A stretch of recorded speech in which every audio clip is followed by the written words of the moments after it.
नमस्कार दोस्तों, मेरा नाम है राहुल राय गुप्ता। लोग मुझे डिटेक्टिव गुरु के नाम से भी जानते हैं और हम करते हैं देश विदेश में पर्सनल और कॉर्पोरेट इन्वेस्टिगेशन। अक्सर लोग मुझसे पूछते हैं कि मैंने इस प्रोफेशन की शुरुआत कैसे की, मेरा फर्स्ट केस कौन सा था।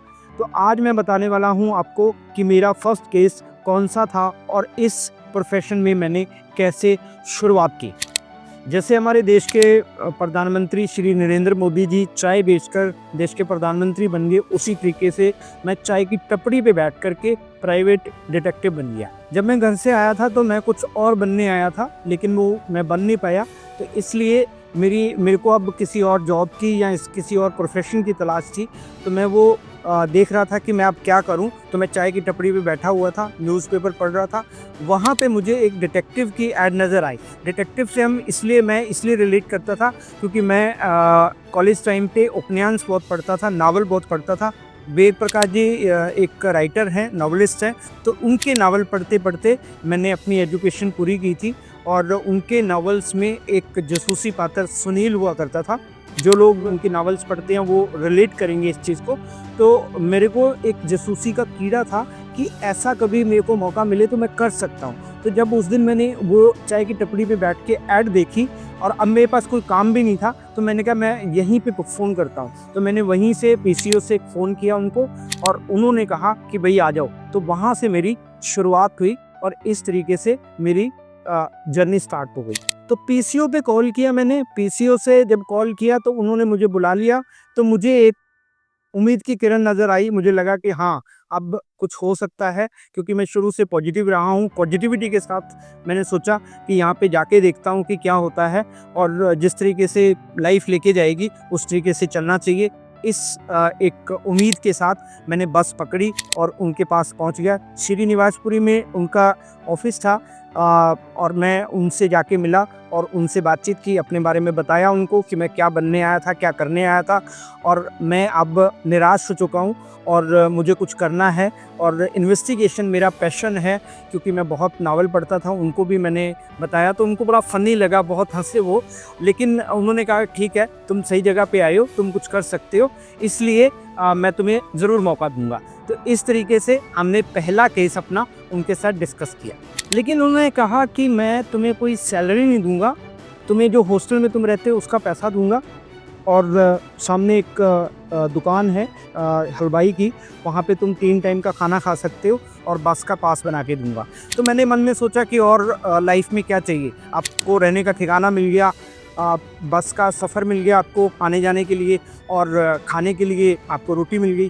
तो मुझे लगता है कि इससे शुरुआत हो सकती है, इतना ही चाहिए होता है। तो मैंने उनको बिना सोचे समझे हाँ कर दिया। मैंने कहा जी आप मेरे को बताओ मैं क्या करूं, मेरा काम बताओ। तो उन्होंने जो मेरे को फर्स्ट केस बताया वो एक एक्स्ट्रा मैरिटल अफेयर का था, वो एक लेडी का था। और लेडी जो है अपने घर से कभी कभार निकलती थी और निकल के वो 3-4 घंटे के लिए गायब हो जाती थी और उसके बाद आती थी। हालांकि वो हाउसवाइफ थी, लेकिन फिर भी वो 3-4 घंटे के लिए कहीं जाती थी। हो सकता है वो अपनी किसी सहेली से मिलने जाती हो या अपने किसी पड़ोस में जाती हो, बट उनके हस्बैंड को शायद डाउट था कि ये कहीं और जाती है। तो अब मेरी ड्यूटी थी कि वो पता करना है कि वो कहाँ जाती है, क्या करती है, किससे मिलती है। तो इस तरीके से मेरे फर्स्ट केस की शुरुआत हुई। तो जब मुझे पहला केस मिल गया तो मैं बहुत खुश था। मैंने उस केस की शुरुआत की, उनसे कुछ ज़रूरी टिप्स लिए, कुछ जासूसी के जो प्रैक्टिकल नुस्खे थे वो मैंने सीखे और उन्होंने मुझे बताया, बहुत प्यार से बताया, बहुत रिस्पेक्टफुली उन्होंने बताया। मैं आज उनकी दिल से इज़्ज़त करता हूँ। और इस तरीके से मैंने जब केस की शुरुआत की तो मैंने उस लेडी के घर पे वॉच रखना शुरू किया। जब वो निकलती थी तो मैं जाके देखता था कि वो कहाँ-कहाँ जाती है, क्या-क्या करती है। इस तरीके से जब वो एक दिन निकली और वो दिल्ली के चिड़ियाघर में आ गई और चिड़ियाघर में वो एक लड़के से मिली और लड़के से मिलके मुझे पता चला उनकी बॉडी लैंग्वेज देख कर के, जो कि मुझे सिखाया गया था कि उनकी बॉडी लैंग्वेज कैसी होनी चाहिए।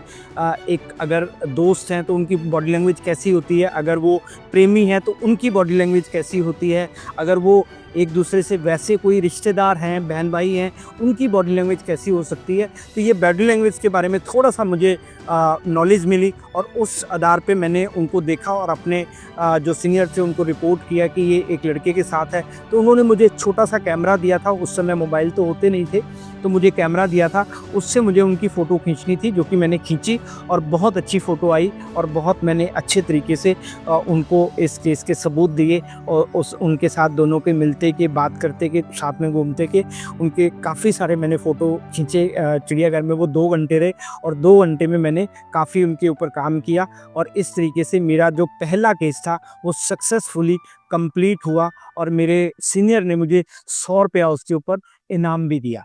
किसी भी काम को करते हुए, किसी भी प्रोफ़ेशन में एक जॉब सैटिस्फैक्शन होना बहुत ज़रूरी है। जब मैंने ये प्रोफ़ेशन चुना और मुझे फर्स्ट केस मिला और मैंने सक्सेसफुली उसको एग्ज़ीक्यूट किया, तो मुझे अपनी जॉब सैटिस्फैक्शन उस समय बहुत हुई। मुझे लगा कि मैंने एक अच्छा काम किया है, एक समाज को सुधारने का या एक जो पर्सन पीड़ित था उसके लिए मैंने एक अच्छा काम किया है।